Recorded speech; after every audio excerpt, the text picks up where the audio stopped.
Dictation अभ्यास के लिए हमारे चैनल को सब्सक्राइब करें। चलिए शुरू करते हैं। प्रतिलेखन संख्या 53 मानक रेडी स्टार्ट। अध्यक्ष महोदय, सरकार ने अभी बड़े महत्वपूर्ण आर्थिक निर्णय किए हैं जिनका हमारी अर्थव्यवस्था की मजबूती और उन्नति पर बहुत प्रभाव पड़ेगा। पूर्णविराम। मुख्य निर्णय यह है कि रुपये का विनिमय मूल्य घट गया है। पूर्णविराम। बाकी आर्थिक निर्णय जिनका मैं आगे चलकर जिक्र करूँगा इसी मुख्य निर्णय के परिणाम हैं। पूर्णविराम। मैं आपको अब यह बताना चाहता हूँ कि यह परिवर्तन क्यों करना पड़ा, इसके पीछे क्या राज है और इससे अर्थव्यवस्था को सुदृढ़ बनाने में कैसे मदद मिलेगी। पूर्णविराम। सबसे पहले मैं यह स्पष्ट कर देना चाहता हूँ कि सरकार की दृष्टि में रुपये के विनिमय मूल्य से क्या अर्थ है। पूर्णविराम। इसका सीधा मतलब यह होता है कि रिजर्व बैंक में जो विदेशी मुद्रा दी जाती है उसके बदले वह किस हिसाब से रुपया देता है और उससे जो विदेशी मुद्रा ली जाती है उसके लिए वह किस दर से रुपया लेता है। दूसरे शब्दों में विनिमय दर का अर्थ है कि देशी विनिमय की दर। पूर्णविराम। इस माने में जिस तरह और चीज़ों का दाम होता है उसी तरह वह भी है और यह कोई ऐसा मसला नहीं जिसके कारण किसी के सम्मान को किसी तरह की ठेस पहुँचे या कोई उत्तेजना उत्पन्न हो। पूर्णविराम।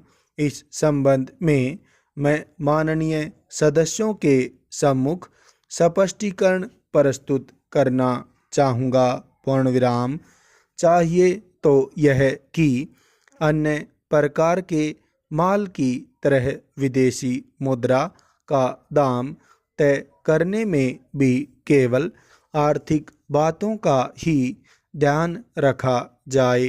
पूर्णविराम। वास्तव में विनिमय मूल्य आर्थिक वास्तविकता के अनुसार ही होना चाहिए। पूर्णविराम। केवल तभी मूल्य का मुख्य प्रयोजन पूरा होता है जो साधनों के उचित आवंटन को संभव और सुविधामय बना सके। पूर्णविराम।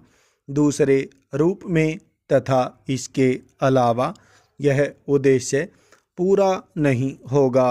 इसके विपरीत उससे उलझने ही बढ़ती जाएंगी जिससे अर्थव्यवस्था को सिर्फ नुकसान ही होगा। पूर्णविराम। इसमें कोई संदेह नहीं कि 10 वर्ष पहले रुपये का जो मूल्य था आज नहीं है। पूर्णविराम। यह सर्वविदित है कि कई वर्षों से देश के अंदर प्रत्येक वस्तु के दाम बढ़ रहे हैं। पूर्णविराम। 10 वर्ष पूर्व जो दाम थे आज उससे 80% अधिक हैं। पूर्णविराम।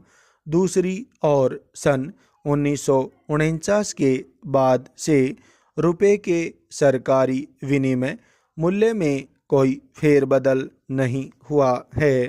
पूर्णविराम। संसार के जिन बड़े देशों के साथ हमारा व्यापार होता है वहाँ चीज़ों के दाम इतने नहीं बढ़ते हैं। पूर्णविराम। जितने कि भारत में। इसका नतीजा यह होता है कि हमारा माल वहाँ की मंडियों में औरों के मुकाबले महंगा बैठता है जिसके फलस्वरूप वहाँ का खरीदार निरुत्साहित हो जाता है पूर्ण विराम। इसके साथ ही साथ हालत यह है कि हमारे लिए निर्यात बढ़ाने की और विदेशी मुद्रा अधिक से अधिक कमाने की आवश्यकता बराबर बनी रहती है पूर्ण विराम। इस बात को ध्यान में रखते हुए विदेशी मंडियों में अपने माल को औरों के मुकाबले सस्ता करने के लिए हमने कई उपाय काम में लिए हैं पूर्ण विराम। उदाहरण के लिए निर्यात को सहारा देने के लिए हमने कई प्रकार की सहायता दी है पूर्ण विराम। हमने निर्यातकों को कच्चा माल तथा मशीनरी आयात करने का अधिकार दिया, उनको सीधी आर्थिक सहायता दी और हाल ही में कर ऋण पत्रों की भी सुविधा प्रदान की पूर्ण विराम।